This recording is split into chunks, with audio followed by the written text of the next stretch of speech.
Hello મિત્રો, welcome back to hunt UPSC GPSC. I know ઘણા દિવસ પછી બહુ વિડીયો આવે છે કેમ કે હું કામમાં બહુ જ બિઝી હતો. તેમ છતાં હું થોડું થોડું મારું ઇનપુટ છે ને ગ્રુપમાં જ નાખતો જ હતો. પણ આ વિડીયો આપણો શેના માટે છે કે 2027 માટે આપણે પ્રિલિમ્સ અને મેન્સની તૈયારી અત્યારે જ ચાલુ કરીએ તો આપણે પૂરું કરી શકીએ. આપણી પાસે હજુ 9 મહિના છે ને 9 મહિનામાં ઘણું બધું થઈ એવું પોસિબલ જ છે, બરોબર. તો આમાં જોશું આપણે કે આપણને શું વાંચવું જોઈએ, ક્યાંથી વાંચવું જોઈએ, બરોબર. મેઇન વસ્તુ છે કરંટ અફેર, ક્યાંથી અને કેટલું કરવું જોઈએ એ પણ ઇમ્પોર્ટન્ટ છે.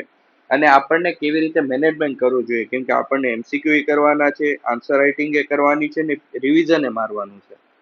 તો આ બધું જ આપણે કેવી રીતે મેનેજ કરશું ને એ એક આખું મેં પ્લાન બનાવ્યો છે.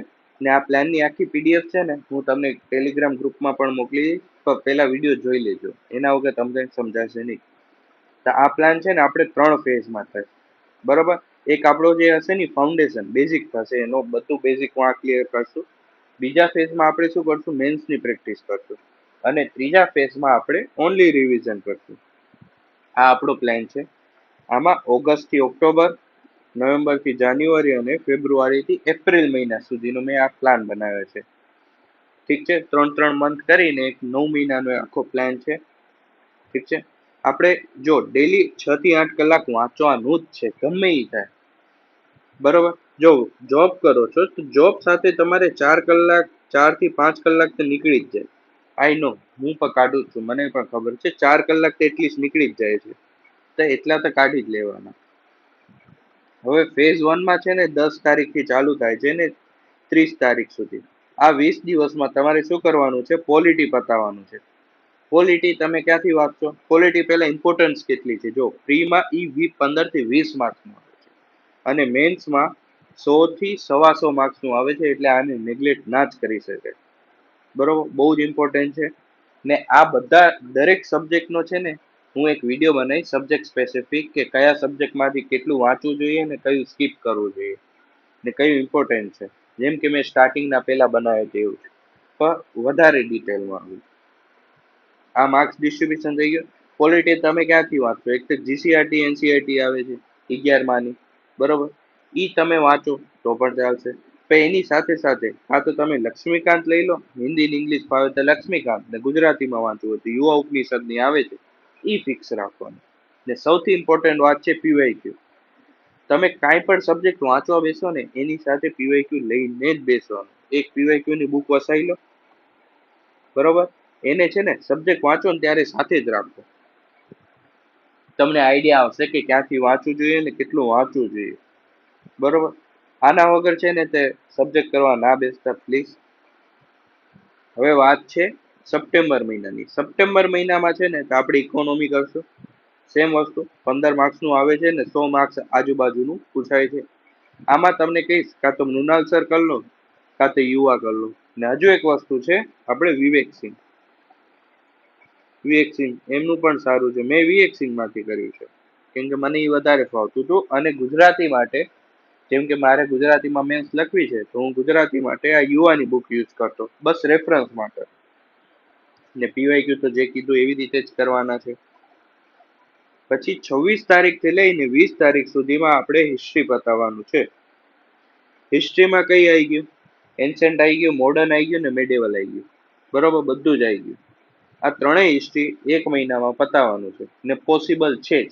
10-10 દિવસ કરીને વાંચી લેજો, પૂરું થઈ જ જશે.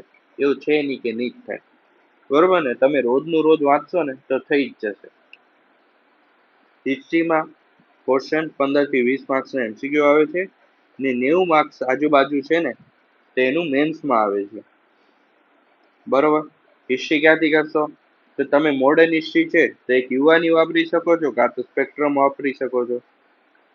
ને એન્શિયન્ટ મેડિવલ માટે તમે એનસીઆરટી વાંચી શકો છો કાં તો જીસીઆરટી લઈ લો, કાં તો યુવાની કોઈ પણ બુક આવે છે એ કોઈ પણ લઈ શકો છો. એમાં કોઈ ડાઉટ નથી, તમને છૂટ છે.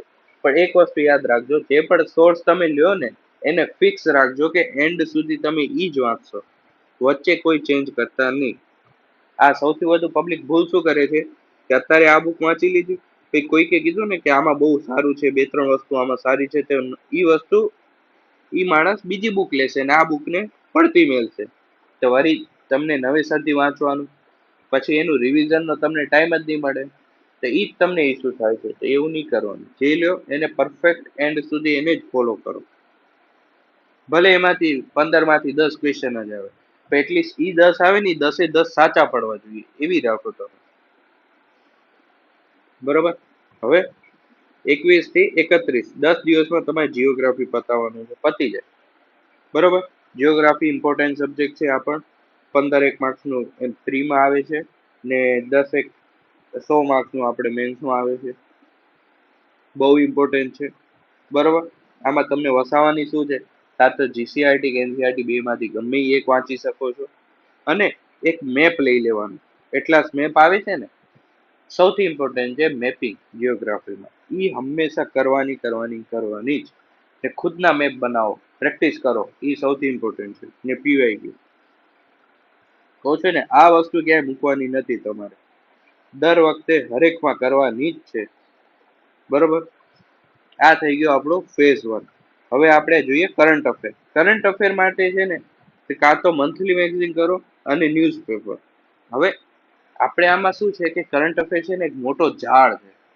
કરંટ અફેરમાં તમે ગમે એટલું કરશો ને એ ઓછું છે. તમે પીઆઈબી કરો, પછી ન્યૂઝપેપર કરો, પછી ઇન્ડિયા બીક્સ કરો, બરોબર ને, પૂરું જ નથી થવાનું. મંથલી મેગઝીન કરો, પૂરું થશે જ નહીં.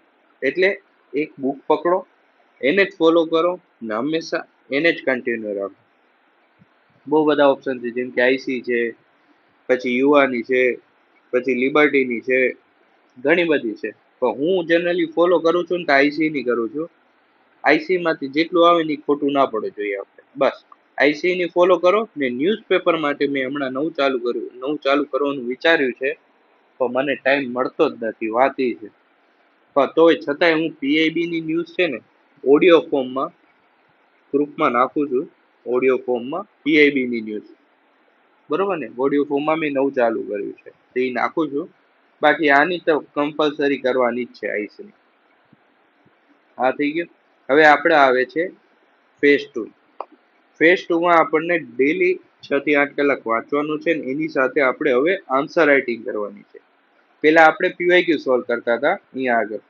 હવે આપણે અહીંયા આગળ આન્સર રાઇટિંગ કરવાની છે પીવાયક્યુ ની. બરોબર. પીવાયક્યુ ની આન્સર રાઇટિંગ કરવાની છે. તેમાં ઘણા બધા સબ્જેક્ટ આવશે. એવું તો છે નહીં કે આપણે એવું નામ જેમ પોલિટીમાં ઇકોનોમીના આટલા સબ્જેક્ટ થઈ ગયું એટલે પતી ગયું. મેન્સની તૈયારી લોકો જનરલી કરતા નથી. એ બધા ક્યારે કરે, જ્યારે એમની પ્રી પાસ થાય ને ત્યારે એમને ટેન્શન આવે કે સારું હવે મેન્સ માટે શું કરવું. એવું ન થાય ને, તેના માટે તૈયારી અત્યારથી જ ચાલુ કરી દેવાની. નવેમ્બર મહિનો આખો છે ને કે આપણે society, social justice, international relation અને ગવર્નન્સ, આ સબ્જેક્ટ આપણને પૂરા કરવાના છે. બરોબર ને. હું તમને કહું ને, ગવર્નન્સમાં 5 દિવસ નહીં લાગે. 5 દિવસ. 5 દિવસનો જ ખેલો છે. એ જ વસ્તુ સોશિયલ જસ્ટિસ 5 દિવસમાં પતી જશે. તમે કરવા બેસશો ને 5 દિવસનું કામ નથી. ને મેં તમને સોર્સ પહેલા પણ કહી દીધા છે, એ લખેલા જ છે. બરોબર. વિઝનની લઈ લો કે PWONIS ની લઈ લો, ગમે એ લઈ લો, કોઈ ફરક નહીં પડે. એ નો ડાઉટ ઇંગ્લિશ ને હિન્દીમાં હશે, પણ તમે એને બેસીને નોટ્સ બનાવી લો તમારા પોતાના ગુજરાતીમાં. બરોબર. સોસાયટી આપણે એનસીઆરટી લઈ લો, કાં તો પીડબ્લ્યુ કે વિઝનની કોઈ પણ એક મટીરિયલ લઈ લો. ને મેં છે ને ગ્રુપમાં એક મટીરિયલ પણ નાખેલ છે ગુજરાતીમાં લખેલું. ગુજરાતી પીડીએફ પણ નાખેલી છે ઓલરેડી મેં. ને આઈઆર માટે મેં ઓલરેડી ગ્રુપમાં મટીરિયલ સેન્ડ કરેલું છે.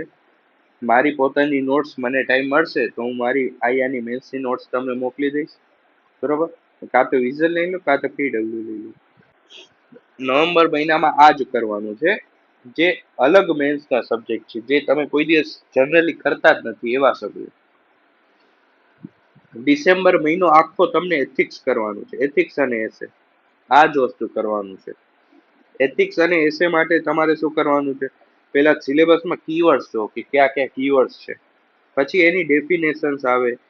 તમે એક્ઝામ્પલ ભેગા કરો, રિયલ વર્લ્ડના છે, કરંટ અફેરમાંથી તમને એક્ઝામ્પલ મળે. બરોબર ને. આ બધા એક્ઝામ્પલ લેવાના ને એક બાજુ અલગ બુક બનાવી લેવાની કે એ બધું અહીંયા લખીશ. બરોબર. સાથે સાથે તમારે શું કરવાનું છે, ટોપર્સની કોપી વાંચવાની છે. બરોબર.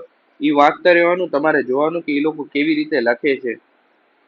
ને તમને એથિક્સ માટે કોઈ બુક જોતી હોય તો એક છે ક્યુકલ, મેં આનો રિવ્યુ ઓલરેડી યુટ્યુબમાં નાખેલો જ છે. ધર્મેન્દ્ર ઝાકર સરની છે, એમની હિન્દી મીડિયમમાં અને ઇંગ્લિશ મીડિયમમાં છે બુક.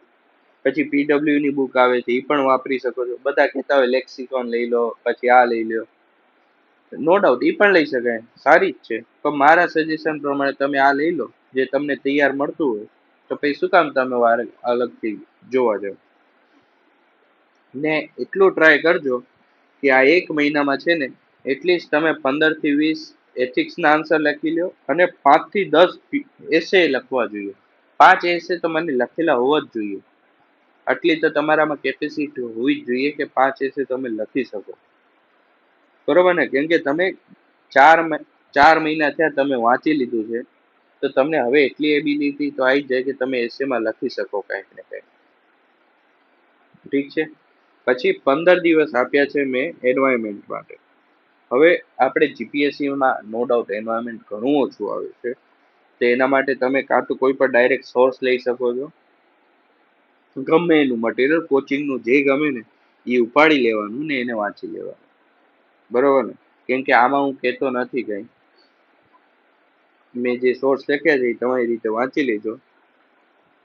બરોબર ને? 15 દિવસ આપ્યા છે બીજા મેં સાયન્સ એન્ડ ટેક માટે. હવે આ વસ્તુ છે ને સૌથી વધુ અલાઇન કરે છે ને કરંટ અફેર સાથે સૌથી વધુ લિંક કરે છે. ને આમાં સૌથી વધુ કરંટ અફેર માંથી જ સાયન્સ એન્ડ ટેકના ક્વેશ્ચન પૂછાય છે. તે કરંટ અફેર તો સૌથી વધુ કરવાનું જ છે ઇમ્પોર્ટન્ટ. પણ બેઝિક સાયન્સ માટે તમે એક તે કોઈ પણ કોચિંગનું મટીરિયલ આવે ને યુવાની આવે જ છે, સાયન્સ એન્ડ ટેકનોલોજી બુક, ઈ લઈ લો, ઈ વખત ચાલશે. બરોબર? બુક લઈને વાંચવા માંડજો. 15 દિવસનો ટાઈમ છે, બધું જ પતી જ જશે. બરોબર ને? કરંટ અફેરનું ઓલરેડી મેં કહી દીધું છે. હવે ફેઝ 3 આવે છે આપણું 1 ફેબ્રુઆરીથી જે ચાલુ થાય છે ફેઝ 3.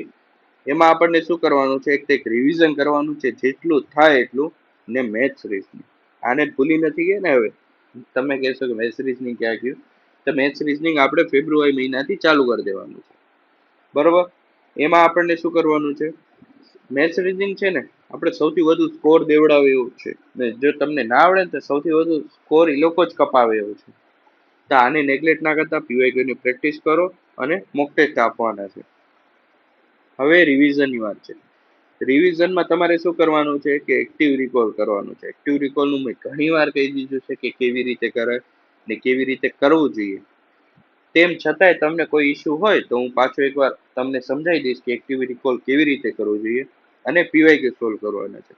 કોઈ પણ બુક ઉપાડી લ્યો પીવાયક્યુ માટે, જેની બુક આવે છે પીવાયક્યુની, યુવાની આવે છે, વેબ સંકુલની આવે છે, ને તમે જો દિલથી મહેનત કરશો ને તો પોતાના પીવાયક્યુ કરો, જૂના પેપરોની પ્રિન્ટ કાઢો ને એમાં છે ને તમે લખો. મેં તમને મારા પીવાયક્યુ બતાવેલા જ છે ઓલરેડી કે હું પીવાયક્યુ કેવી રીતે સોલ્વ કરું. બરોબર ને? તો વાંથી તમે જોઈ શકો છો. મેં ગ્રુપમાં પણ અપલોડ કરેલા છે એ બધા પીવાયક્યુ. એક ઓપ્શનના મેં લખ્યું છે કે આ ઓપ્શન અહીંયા આગળ શું કામ આપ્યો છે, આ ઓપ્શનનો મિનિંગ શું છે, અહીંયા આગળ શું કામ આવ્યું છે. ડિટેલમાં તમારે લખવાનું છે ને સમજવાનું છે. જો આ વસ્તુ તમે કરશો ને આ વસ્તુ તમે કે પીવાયક્યુ સોલ્વની તૈયારી તમે અહીંયા ફર્સ્ટ ફેઝ કરી દીધી છે, પહેલા જ ફેઝથી, તો અહીંયાથી જ ચાલુ કરી દો. તો તમને 6 મહિના સુધીમાં તમારું આખું મસ્ત મટીરિયલ તૈયાર થઈ જાય પીવાયક્યુનું, જે બીજા કોઈ પાસે નહીં હોય તમારા સિવાય. એ તમને એન્ડ ટાઈમમાં બહુ જ હેલ્પ કરશે. બરોબર? તો આટલું છે 9 મહિનાનું પ્લાનિંગ. જો તમે આને સ્ટ્રિક્ટલી ફોલો કરશો તો મને નથી લાગતું કે તમને ક્યાંય ઇસ્યુ આવી શકે કે તમને ક્યાંય તકલીફ પડે. ને બાકી કોઈ ડાઉટ હોય તો મને તમે કોમેન્ટમાં તો કે ટેલિગ્રામમાં ડાયરેક્ટ પૂછી જ શકો છો. થેન્ક યુ વિડીયો જોવા માટે.